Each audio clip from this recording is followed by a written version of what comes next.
It all began on a quiet Tuesday morning in Keanu Reeves' hillside neighborhood, a place usually known for birdsong, early joggers, and the calming hum of sprinklers kicking in.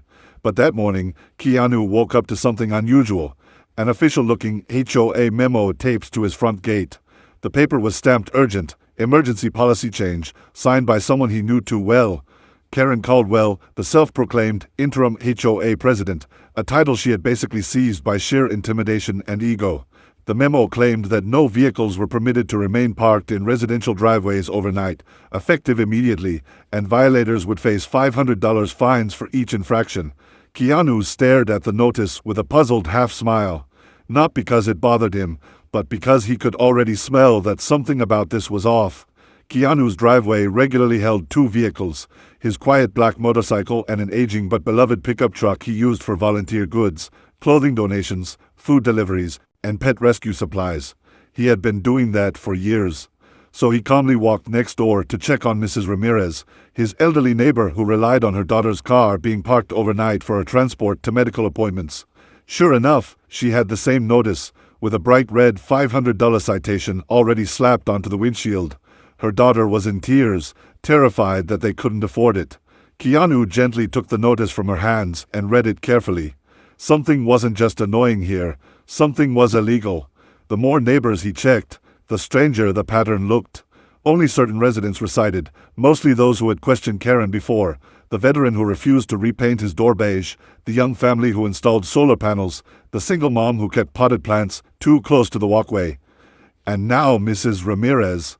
These were targeted citations, not community enforcement. That's when Keanu took a deeper look at the memo's footer, checking signatures, formatting, authority codes. His instincts were right. The policy had never been voted on, never announced publicly, never registered. It was stamped with a title, but not with authority. It was a forged rule. Standing quietly beneath the morning sun, Keanu pulled out his phone, not to record a rant or escalate socially. He simply texted a friend, one of the few people whose legal precision could slice through paper-thin manipulations like these. David Morrell, attorney, former judge assistant, and someone Keanu trusted deeply with matters of justice and principle. The reply came instantly, "Send me everything." Keanu began collecting neighbor statements, photographing citations, gathering timestamps and witness reports. This wasn't rage, this was resolve. Karen had overstepped, not just HOA boundaries, but human decency. And Keanu knew exactly what kind of person she was counting on, one who stayed quiet and paid their fines. She didn't expect someone would challenge her. She definitely didn't anticipate that the quiet, polite neighbor with the motorcycle was also someone with access to legal heavy artillery.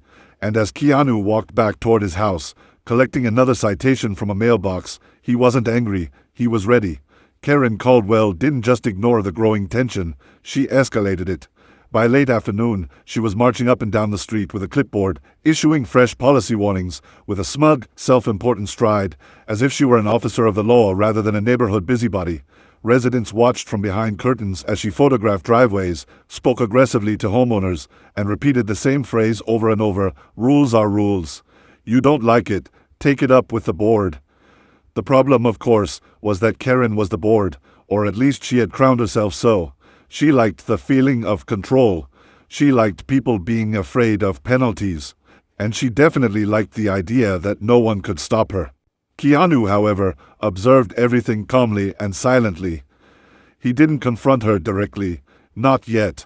Instead, he collected evidence of her actions, videos of her entering private driveways without permission, timestamps proving she was issuing citations selectively, and even audio where she admitted to a neighbor that, "This rule doesn't need a vote, I'm authorized." It was everything David Morrell needed. By evening, the attorney friend had drafted a preliminary legal challenge, citing statutes requiring community voting, transparency procedures, and the requirement of board quorum for emergency policies, none of which Karen had followed. In fact, the very act of issuing fines under an unapproved rule already constituted administrative fraud. But Karen wasn't slowing down. She attempted to intimidate Keanu directly without realizing who she was dealing with. Spotting him in his driveway, she approached with clipped steps, chin lifted just slightly higher than arrogance alone could support. "Mr. Reeves," she said in an exaggeratedly formal tone, "your motorcycle must be removed before midnight." The emergency rule is in effect, and this is your warning." Keanu gave her that soft, calm look, the one that made people instinctively rethink their tone. "Is it a registered HOA rule?" he asked gently. Karen scoffed and waved the paper. "It is now." That was her mistake. She doubled down verbally. And she was being recorded. Her confidence came from assumption that Keanu Reeves was just a polite celebrity who would comply rather than resist. She had no idea that behind his courtesy was a sharp and relentless sense of justice. Back at home, Keanu and David got on a video call. David reviewed the evidence, shaking his head slowly with a slight smile of disbelief. She forged signatures, violated transparency laws, and she's issuing fines based on a non-existent policy. She's practically handing us the case. Keanu nodded thoughtfully. "I don't want to humiliate her," he said. "I just want her to stop hurting people." David paused before answering. "Justice doesn't always humiliate. Sometimes it simply reveals." By the time the sun set, neighbors were gathering outside casually, not in anger, but in solidarity. Mrs. Ramirez brought tea out for Keanu. The young skateboarder from down the street brought printed screenshots of Karen's contradictory statements on social media. Someone else brought older copies of HOA bylaws showing no such emergency policy. The silent message was clear. Karen had divided the community with fear, but Keanu had unified them with trust. And in that moment, standing under the warm neighborhood lights, Keanu addressed them with kindness, not authority. "We'll handle this the right way," he assured them. "Not with yelling, with truth." A wave of relief seemed to pass through the group. For the first time in days, people felt hopeful, because they realized something important.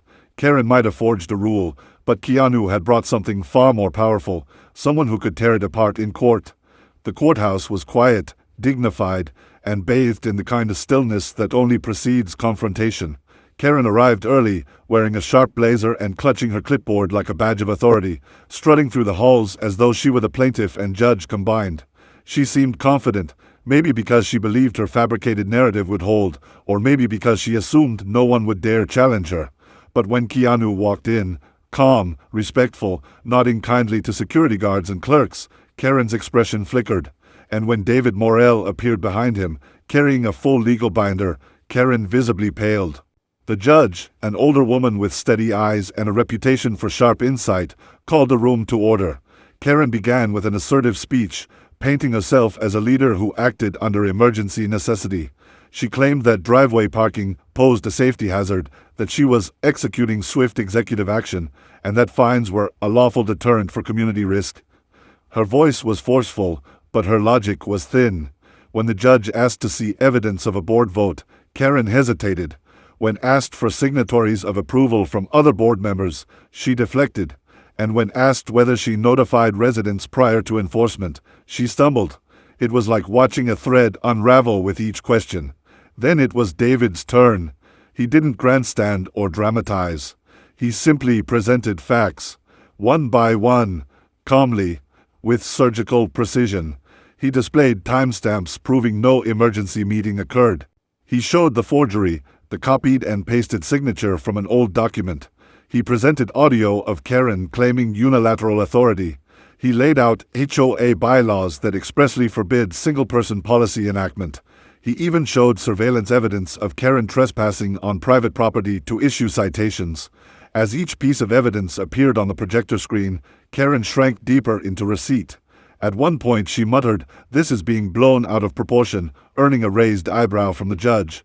Meanwhile, Keanu sat quietly, hands folded, not triumphant, just steady. He was there not as a celebrity, not even as a victim, but as a witness for truth. Then came the moment that would be repeated across social media within hours. The judge leaned forward and asked Karen one final question. "Did you, at any time, create or enforce a rule that had not been formally approved by the HOA board or presented legally to the community?" Karen hesitated. Her jaw trembled. And finally, she answered, "I did what I thought was necessary." The courtroom fell still. The judge nodded slowly. "Then you knowingly violated your position, and this court recognizes administrative misconduct." Karen's face drained of color. The ruling was swift. All fines revoked. All citations voided. Karen was stripped of authority, effective immediately. And then, in a tone both firm and final, the judge added, "You have abused your role. Harassment, intimidation, and falsification of policy are unacceptable in any community." Karen stormed out, eyes burning, but there was no applause as she left. The courtroom stayed respectfully silent. Only when she was gone did Keanu rise, kneel slightly toward Mrs. Ramirez, and whisper, "You're okay now." She smiled through tears. This wasn't about victory. It was about repair. The people who had been bullied now felt safe again. And as Keanu shook David's hand with quiet gratitude, the attorney's only response was, "Justice is a beautiful thing when it finally arrives." The neighborhood felt different in the days that followed, not instantly healed, but noticeably lighter. The fear of arbitrary punishment was gone. People began stepping outside again, interacting freely, waving to each other like neighbors instead of quiet hostages of HOA tyranny. Children played in driveways without parents constantly checking whether a rule violation was underway. Cars parked without fear of fines. And Keanu, despite insisting he wanted no credit, couldn't go on an evening walk without someone stopping him to say thank you. He received homemade cookies, handwritten notes, and even a watercolor painting of his dog from a resident down the street. The community that had been divided by Karen's paranoia began stitching itself back together. Then something unexpected happened. Karen returned, not with a clipboard, not with attitude, but looking small and human. She appeared at Keanu's door one afternoon, not to defend herself, not to justify, not to argue. She simply said, "I lost myself in trying to be in charge. I thought controlling things would make me respected." Her voice was uneven, almost fragile. Keanu listened patiently, giving her time. She admitted that she had felt invisible and dismissed before taking power, and the authority, even illegitimate, filled a void inside her. Not many people would have given her the chance to speak, but Keanu did. He wasn't interested in humiliation. He was interested in restoration. Keanu didn't excuse her actions. He didn't pretend they were harmless, but he responded with a compassion that surprised even her. "People don't respect authority," he said softly. "They respect fairness." Karen nodded slowly, eyes moist. And in that moment, something shifted inside her. Not publicly, not dramatically, but genuinely. She apologized, not in a courtroom-forced manner, but as one human being acknowledging another. And Keanu accepted it, with that steady, gentle grace that had become his quiet signature throughout the ordeal. That evening, the community held a small outdoor gathering, a simple block meetup with iced lemonade, folding chairs, and shared food. Karen attended, not as a leader, not as a villain, but as a neighbor. Some people kept their distance at first, but others began speaking to her. Slowly, maybe awkwardly, but sincerely. Mrs. Ramirez, the elderly neighbor, even offered Karen a cup of tea. The wounds weren't erased, but healing had begun. And Keanu, he floated through the space effortlessly, laughing with one group, helping another set up chairs, even fixing a stuck cooler lid. He didn't need credit. His presence was credit enough. Later in the evening, a teenage boy approached Keanu, one who had witnessed his mother nearly break down over HOA stress. He asked quietly, "How did you stay so calm through all of it?" Keanu thought for a moment. "Because anger fuels more anger," he answered. "But truth, spoken clearly, has a way of doing the work itself." The boy nodded, absorbing the lesson. Under the glow of porch lights and soft laughter, the neighborhood felt like a neighborhood again. And though the courtroom decision had brought justice, it was Keanu's empathy afterward that brought peace. Weeks passed, and life settled into a peaceful rhythm. The community newsletter, now under new, democratic management, shared a thoughtful message about unity, cooperation, and mutual respect. It mentioned the court ruling, but without drama or triumph. It focused instead on lessons learned, and the importance of neighbors communicating rather than policing. No one named Keanu in the piece, but everyone knew who had shaped its tone. One crisp morning, Keanu was tightening the chain on his motorcycle when the new HOA president, a soft-spoken engineer named Marcus, stopped by. He thanked Keanu not for winning or exposing anyone, but for modeling restraint. "You showed us all that justice doesn't require shouting," Marcus said. Keanu wiped his hands on a cloth and replied with a modest shrug, "Justice just needs light. The truth does the rest." It was the kind of statement that sounded simple, but landed deep. Later that week, David Morrell, the attorney friend, sent Keanu a short message. It read, "Case closed. Community restored. You're a good man, my friend." Keanu responded with only, "Thank you for helping them. That's what matters." He had never been interested in headlines or social media praise. Even though clips of Karen's courtroom confession had gone viral, Keanu avoided them. He didn't want to relive the moment someone was publicly humbled. He preferred remembering the moment she quietly apologized. One evening, Mrs. Ramirez stopped by with a small gift bag. Inside was a simple glass jar filled with folded paper notes. "They're from the neighbors," she explained. "Just messages of gratitude." Keanu smiled warmly but didn't open it right away. He waited until he was inside, alone and quiet. Then he began reading them. "Thank you for giving us our peace back. You showed my kids what civility looks like. We feel safe again." Some were emotional, some lighthearted, and one simply said, "You make this place home." Keanu sat back, reflecting. He had starred in blockbuster films, saved fictional worlds, and battled villains on screen. But this little neighborhood conflict, handled with patience and dignity, felt like one of the real victories. It reminded him that heroism isn't always loud. It's often gentle, quiet, steady.